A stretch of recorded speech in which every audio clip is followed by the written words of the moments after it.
ইনবক্সে এসে যারা কেকের প্রাইসিং নিয়ে বাজে মন্তব্য করেন, সেই সাথে আবার ডেলিভারি চার্জের কথা শুনলে আকাশ থেকে পড়েন, তাদের উদ্দেশ্যে আজকে কিছু কথা শেয়ার করবো আপনাদের সাথে। সেই সাথে কিছু জার কেক ডেকোরেশন করে দেখাবো। আসসালামু আলাইকুম, ওয়েলকাম টু আওয়ার কেক বাড়ি। আশা করছি সবাই খুব ভালো আছেন। প্রথমত, ইনবক্সে এসে যারা কেকের প্রাইস জিজ্ঞেস করেন এবং আমরা অ্যান্সার করি, তারপরে তাদের প্রথম উত্তর থাকে যে কেকের প্রাইস এত বেশি কেন। এরপর আমরা তাদেরকে কেকের কোয়ালিটি, টেস্ট এবং ইনগ্রিডিয়েন্ট সম্পর্কে বেসিক একটা ধারণা দিয়ে থাকি। এরপরে যারা বুঝদার কাস্টমার এবং ভালো জিনিস চায়, ভালো জিনিস চিনে, তারা অবশ্যই আমার কথা বুঝতে পারে। আর যারা আমার কথা বুঝতে পারেন না, উল্টো বিরূপ মন্তব্য করেন, আমি নিজেই বুঝতে পারি না তারা কিভাবে একটি কোয়ালিটি ফুল হোমমেড কেক চায় 1 পাউন্ড 200 বা 250 টাকা অথবা 300 টাকার মধ্যে, যেখানে এই দামের মধ্যে আমাদের কিছু কিছু প্রোডাক্ট কিনতেও অনেক বেশি কষ্ট হয়ে যায়। এর চেয়েও আরো অনেক বড় কথা হচ্ছে, আপনারা কিছুতেই হোমমেড কেকের সাথে বেকারির কেকের তুলনা করতে পারেন না। হোমমেড কেক যেখানে আপনি কেকের অর্ডারটি প্লেস করার পরে আমরা কেক বানানোর প্রসেসিংটা শুরু করে থাকি, এই কেকটা বাসি হওয়ার কোনো চান্সই থাকে না। অপরদিকে আপনারা একদম ফ্রেশ হোমমেড একটা হাইজিন মেনটেন করে তৈরি করা কেক পেয়ে থাকেন।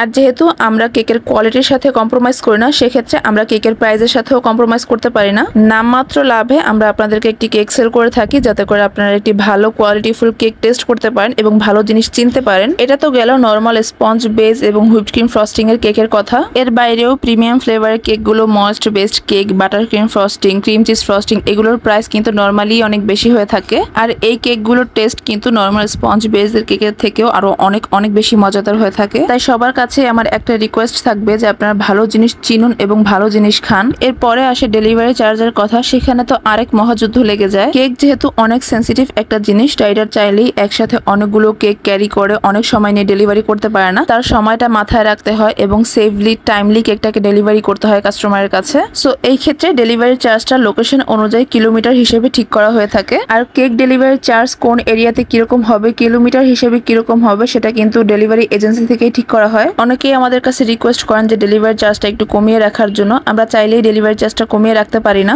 আমরা সর্বোচ্চ আপনাকে কেকের উপরে ডিসকাউন্ট দিয়ে থাকি। আবার অনেকেই কাস্টমাইজ ডিজাইনের কেকের প্রাইসিং সম্পর্কে বুঝেন না। আপনি যখন একটা নর্মাল ডিজাইনের কেকের মধ্যে বিভিন্ন জিনিস অ্যাড করে সেটাকে কাস্টমাইজড করে নিতে চাবেন, সেক্ষেত্রে কিন্তু কাস্টমাইজেশন চার্জ অ্যাড হবে। আশা করবো আপনারা ব্যাপারগুলোকে বুঝতে পারবেন। এই সমস্যাগুলো শুধুমাত্র আমি একা ফেস করছি না, যারা হোমমেড কেক নিয়ে কাজ করেন প্রত্যেকেই এই সমস্যাগুলোকে ফেস করে থাকেন। যেহেতু বিজনেস করছি, সেহেতু প্রতিনিয়ত বিভিন্ন রকম কাস্টমার হ্যান্ডেল করতে হবে আমাদেরকে, এটাই স্বাভাবিক। তারপরেও চাইবো আপনারা সর্বাবস্থায় কোয়ালিটিফুল জিনিসকে চিনবেন, জানবেন এবং প্রাধান্য দিবেন। বর্তমানের এই ভেজালের যুগে, যেখানে প্রতিনিয়ত আমরা ভেজালের সম্মুখীন হচ্ছি, সেক্ষেত্রে ভালো কোয়ালিটিফুল জিনিস চেনা খুবই টাফ। তাই নিজে ভালো খান এবং ফ্যামিলিকে ভালো খাওয়ান। সর্বোপরি সবাই মিলে সুস্থ থাকুন, এটাই আমাদের চাওয়া। কোয়ালিটিফুল জিনিস এবং কম প্রাইস, এটা কখনোই সম্ভব না। ভালো একটা জিনিসের জন্য আপনাকে ভালো মূল্য দিতেই হবে। সবাই খুব ভালো থাকবেন। আল্লাহ হাফেজ।